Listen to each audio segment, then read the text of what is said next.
The hottest topic right now in all of America is the government shutdown and healthcare, right? And the subsidies that are being put on a chopping block by the current administration because what are they subsidizing? And we're going to get into that. So what I'm doing here is I'm going to do a 5-part series of the Affordable Health Care Act. And I'm calling this the Great Healthcare Debacle, right? This is my first mini series. With the Saving America's Money, what I'm thinking is I'm going to do a deep dives into like some of the biggest current events. But because I don't want to keep you guys on here for 3 hours, we're going to do series by series by series. Okay. So this first episode is called How Affordable Care Act Changed Everything But Fixed Nothing. All right. Now, when the Affordable Care Act came out in 2008, 2009, this is what Barack Obama ran on to. This was his campaign, right? And everybody loved the idea. We all loved the idea of universal health care for all people, right? Even if we didn't understand it, it was something new. We knew that healthcare prior to that was either unattainable or unaffordable, or if you had pre-existing conditions, you paid higher premiums, right? So all that would be essentially thrown out of the bucket, right? You wouldn't have to worry about paying for coverage based on your health, even if you had pre-existing conditions. So when Barack Obama ran on the universal health care knowledge, a lot of people wanted to support that, and a lot of people were for that. But I don't think we really understood how the Affordable Care Act really worked.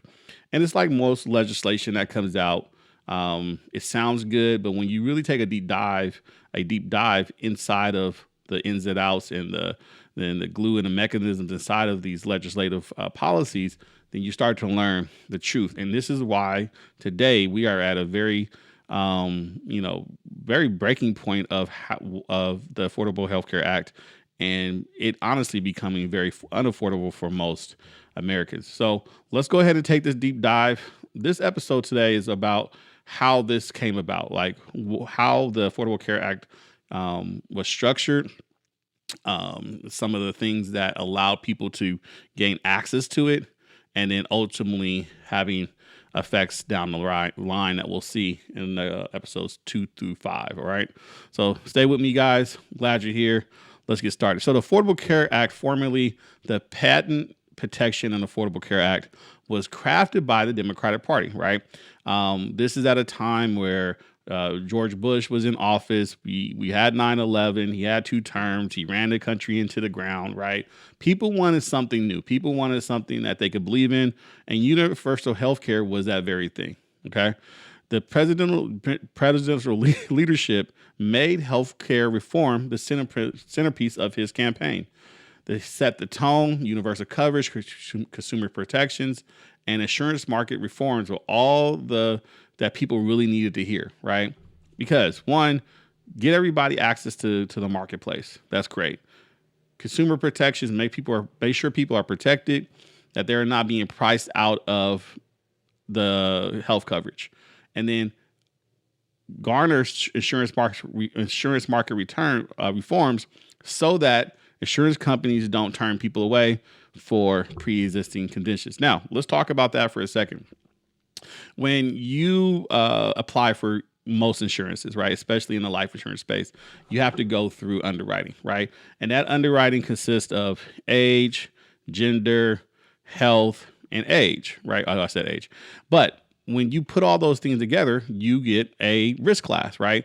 And if you're a perfectly healthy person, you can get a preferred or elite class rating.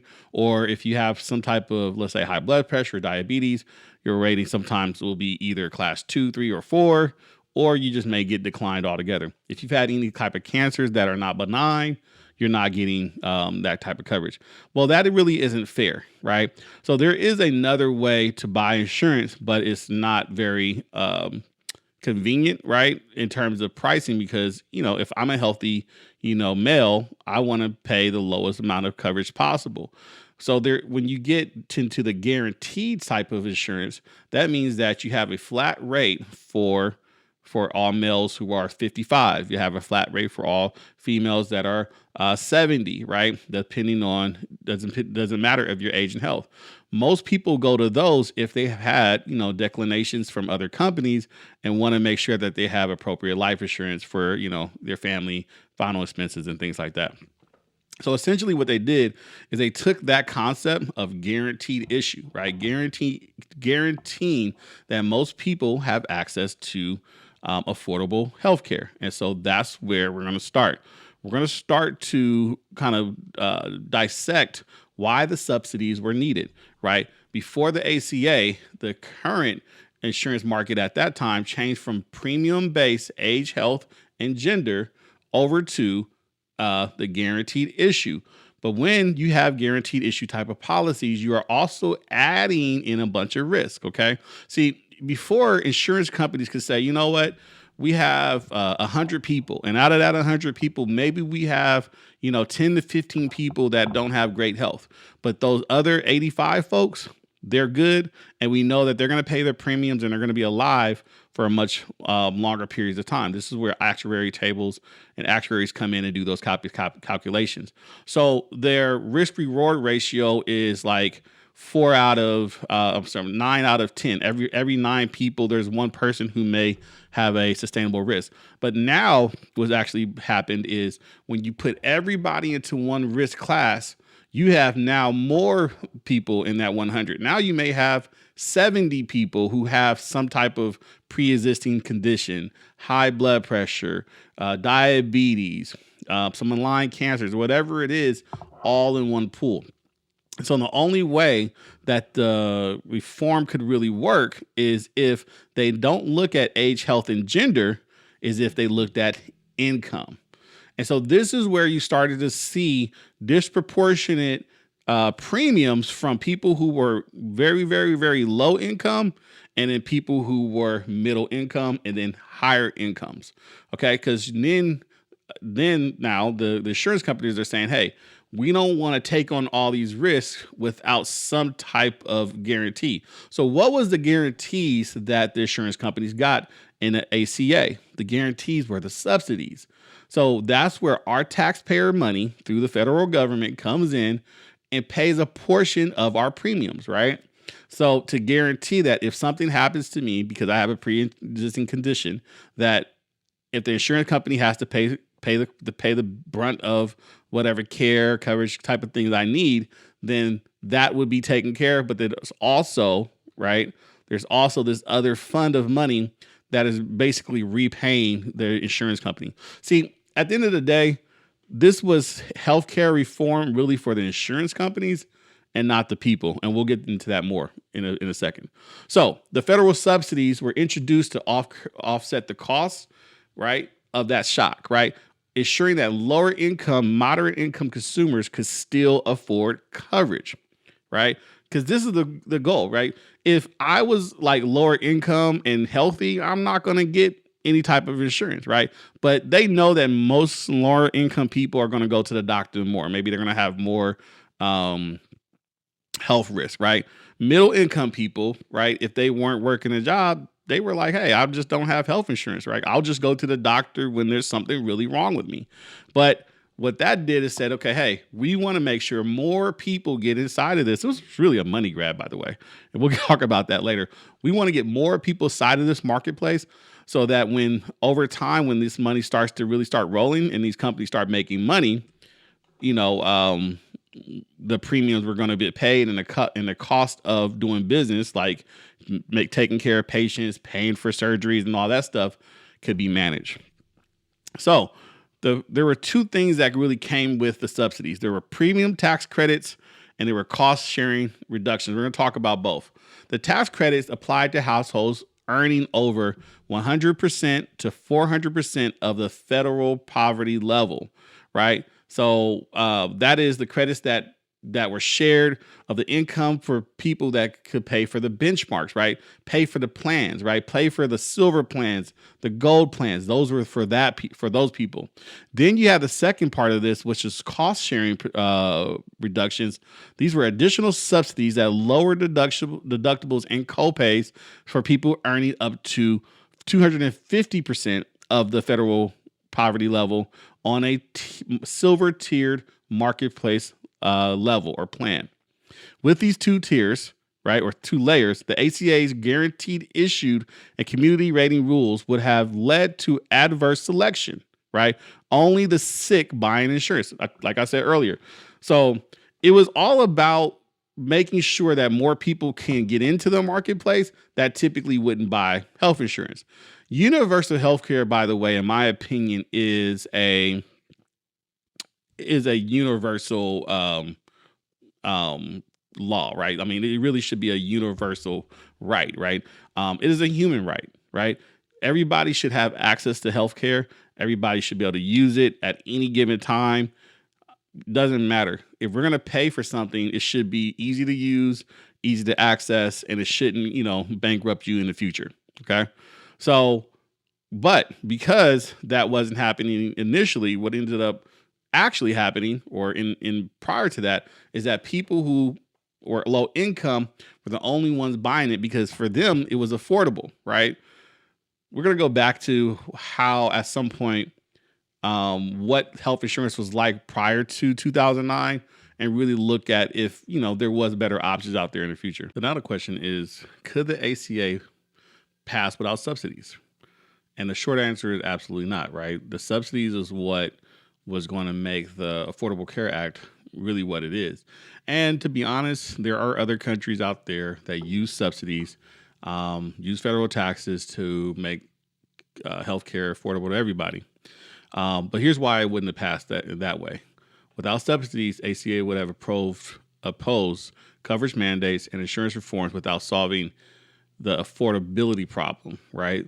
The affordability problem prior to the ACA was those folks with pre-existing conditions, they wouldn't have been able to afford health coverage. Remember, there's a subset of folks that are still under the affordable poverty level, right? And so those people are now able to pay lower health costs, right?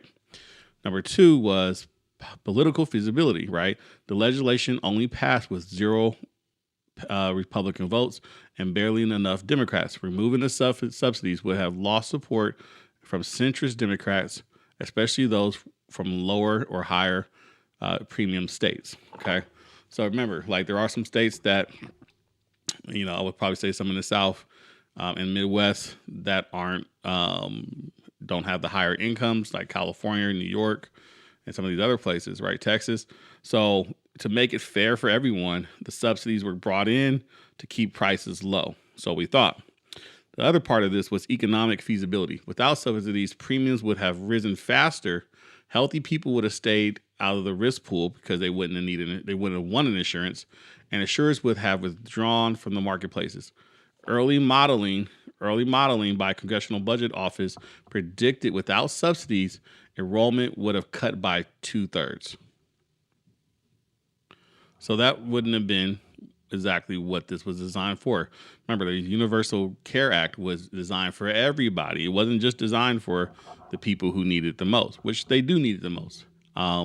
But I think it was unfair, though, because what we found out is those healthy people who did want to go to the doctor, I like going to the doctor to get my checkups. But if I have to pay, $800 a month to go to get a checkup every, once a year or twice a year, I don't think that's worth the money, right? Insurance has always been in case something happens, right? And life insurance, you have term, it's in case you die, right? And if you have permanent insurance, yeah, it's in the case of, but at least it's a permanent policy. I would have liked to see this type of reform be like permanent life insurance. Yeah, you're going to pay just a little bit more, but not an uncomfortable amount where you have to decide whether to buy groceries or pay your health insurance that you're really not using. So here's a question I want to ask. Were subsidies created to keep prices low?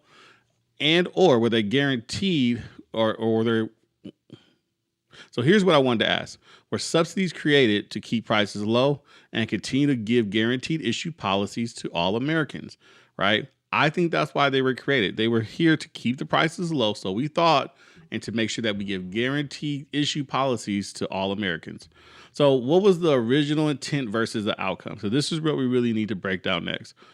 The original intent was through policy design was that subsidies would cap how much households pay so coverage stays affordable to the working class. What ended up happening, though, and this is between 2014 and 2025 right now, what ended up happening is those who worked under the 250% to 300% level of the federal poverty level, those are lower income individuals, again, paying less than $100. Anyone above those subsidy cutoffs would have to have higher premiums and higher deductibles. I'm going to say that again because I probably wasn't clear. The real world result was those who worked under 250 to 300% federal poverty level, those are people lower incomes at 100%, okay, or $100 a month. They were good, but anyone above those subsidy cutoffs, above the 250 to 300% FPL, they paid a higher premium and higher deductible.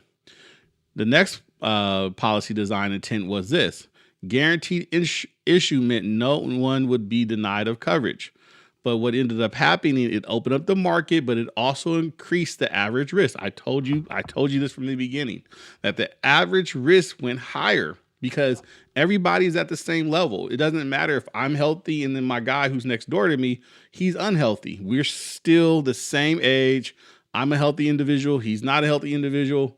We're going to say they're paying premium. When you do that, the insurance company is now taking up more risk, which means that they have to raise premiums.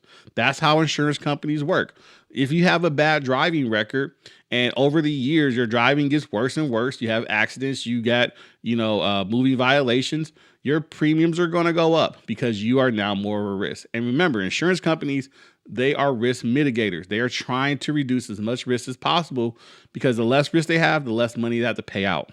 The last part of this was the mandate. It mandated and ensured that everyone, even healthy people, by the way, bought coverage to spread the risk. So going back to the same component, if I have 1 million healthy people, and out of that 1 million healthy people, let's say 100,000 of those folks are just unhealthy. They couldn't get coverage if they wanted to from anywhere in the world. That means that those healthy people now have to pay the premium of the premium risk coverage of the folks who are unhealthy, which meant that enforcement was politically unpopular, right? Of this was unpopular. No one wants to be mandated for something that they can't afford, right? So what ended up happening is many healthy people like myself, we paid the penalty and we were just uninsured. So it wasn't a universal health care because at the end of the day, even someone like myself, I was not even interested in paying these premiums. So what ended up happening, it left the sicker pools with the raising rates. That's crazy. So now that because those poor people with unhealthy statuses, because they're going to continue to pay their premiums over the years, their rates went up as well, which also probably was obviously unaffordable to them. So here's why here's why the ACA became unaffordable for many. Premiums rose faster than the income growth. From 2014 to 2019, the average benchmark on premiums more than doubled. Okay, even with subsidies, many middle-class families just above the threshold of 400%, that's $55,000 for one individual, and $115,000 for a family, received no help, and they were paying premiums in between $1,200 to $1,800 a month, with deductibles at $6,000. So let's just break that all down. So you're telling me I'm a healthy individual and I don't really go to the doctor, but because that all these subsidies that are being paid for are supposed to keep costs lower, right? The benchmark premiums over the years started to double. It kind of reminds me of the subprime lending, the loans, right? So they were introduced to everyone as, oh my gosh, there's these great loans you can, get in and costs are going to be low. Your interest rates are going to be low. And then over the years, really the months after people signed those documents, premiums started to go up, right? Because essentially what they were doing, and two things happened with the housing crisis. Essentially what they were doing as people started to default right? The insurance companies, because they know they were losing money on their interest rates, right? Because they really weren't charging any interest on these loans. They were like, no, we need to recoup this money that we're losing. So those of you who are still paying your mortgages, you're going to start to see a higher mortgage over the year. The same thing I feel like happened with these insurance companies. They were like, hey, there's people dropping out of this thing, but we have to recoup our costs. Because remember, their margins are probably were still between 10 and 30%, right? Which I think insurance companies want more of that money back to them. So in order to keep those margins what they were, they had to start charging more and more premium. So the subsidies didn't really fix healthcare costs. They actually made them more expensive, right? ACA controlled insurance coverage, but not the underlying costs of healthcare. And so this is where our next episode is really going to dive into. We're going to talk about hospital charges, prescription drugs, and specialist care, right? Insurers pass those costs directly on into the premiums.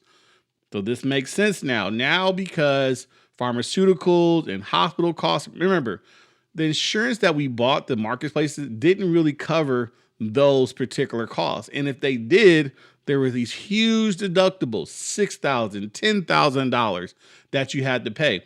So you eventually most likely went bankrupt because of medical bills, or you just didn't get the coverage and someone, eventually didn't get the help that they needed. So the insurer consolidation reduced competition. This was another thing that happened. Again, when there weren't as many insurers that they thought would really have, because remember, this was an open marketplace, right? So in the open marketplace, company A, B, C, D, and E, and F were able to come in and offer insured coverage, offer healthcare with the subsidies. But what ended up happening, a lot of those companies pulled out because in the early days, they weren't really making any money. So they thought, but over time, right? The few companies that stayed in, I believe, like Aetna, Humana, I think this company called Centene, those companies started to create a monopoly. I know Kaiser here for sure, and those costs started to go through the roof for the average American. So what ended up happening?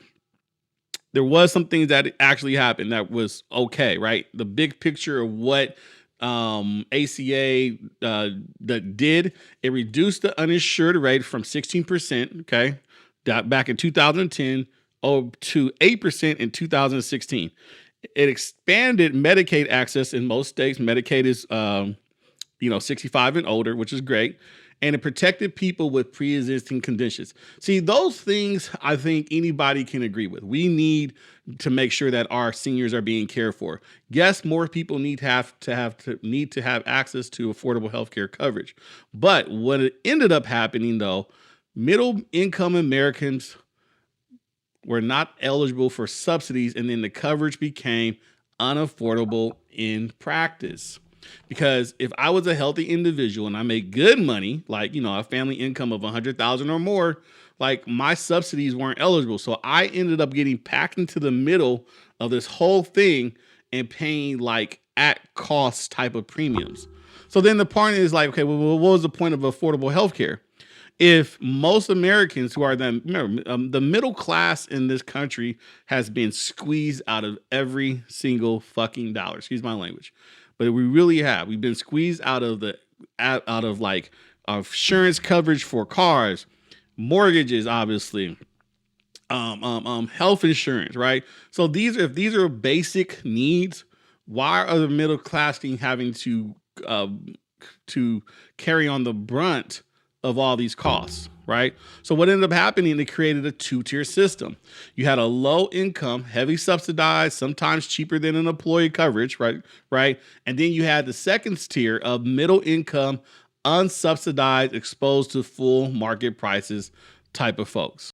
So this brings to question why subsidies couldn't fully solve the healthcare crisis, because they were designed to cap the premiums contributions, but not the total healthcare costs, right? And because there was no cost control from the pharmaceutical level or the hospital level, the government was effectively chasing a moving target, paying more each year to offset the premiums rising faster than inflation. So the cost of Insurance was going up for most Americans. The government had to put in more and more money every single year. Meanwhile, for me and you, our wages never rose with the cost of insurance premiums. As you guys can see on the screen right now, you have a graph, the ACH benchmark premiums versus the median household income. This is back from 2004 to 2024. The blue line represents median household income raising between 30 and 40% since 2014. Okay. But look at the straight shot up from 2014 to 2018. These are when the insurance premiums of your healthcare coverage shot up almost 60 to 70%, outpacing the cost of real wage and outpacing really inflation. So that being said, where did that leave the average person? We had to make a decision. Am I going to buy groceries or am I going to pay for healthcare coverage? Most people were like, hey, I don't want this if this is going to mean me making decisions. And ultimately, I think what's really happened is it really did affect the way we save money today. So that being said, we have a lot of work to do with the ACA. The shutdown obviously is something that is putting healthcare right at the forefront of the conversation of how we're going to move forward as a country with our healthcare costs. And I'm very interested to see what's going to happen over the next several years. That being said, guys, this was episode 1 of the Great Healthcare Debacle. My name is Aquil Rasheed. This is Saving America's Money. Peace.